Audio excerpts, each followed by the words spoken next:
Hey, what's up? It's Mr. J with SciOnTheFly. I've come across this hollowed out aluminum tube and I'm wondering what will happen if I place it into 100 milliliters of cold water versus 100 milliliters of warm water. What do you think is going to happen? Stay tuned to find out.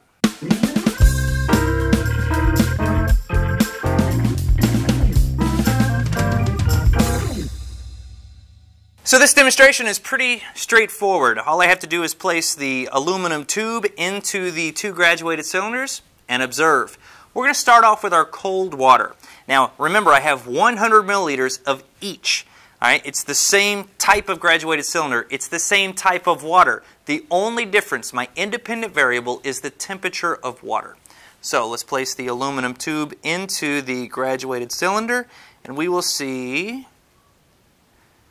that the tube appears to be floating. Let it settle there, and we have a floating aluminum tube. Alright, so let's take this out. I want to use the exact same tube so that there's no question about the experiment. Alright, same tube. This is a controlled variable. I'm going to place it into my 100 milliliters of warm water. When we do that, let's see what we get.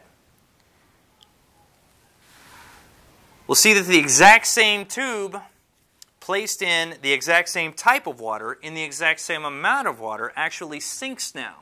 Now this is because of a term called density. Density is actually the amount of mass per unit of volume.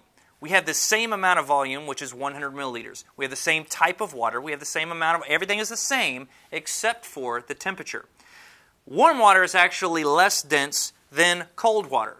When warm water heats up, basically, the molecules that make up that water spread apart. Okay? And as they spread apart, they take up more space. So it takes less molecules to make 100 milliliters of warm water than it does molecules to make up 100 milliliters of cold water. Because there's less molecules in the warm water, it's less dense, making the aluminum tube sink because the tube is actually more dense or less buoyant in the warm water as opposed to the cold water. There you go. It's all about density. This has been Mr. J with SciOnTheFly, the place where science makes sense.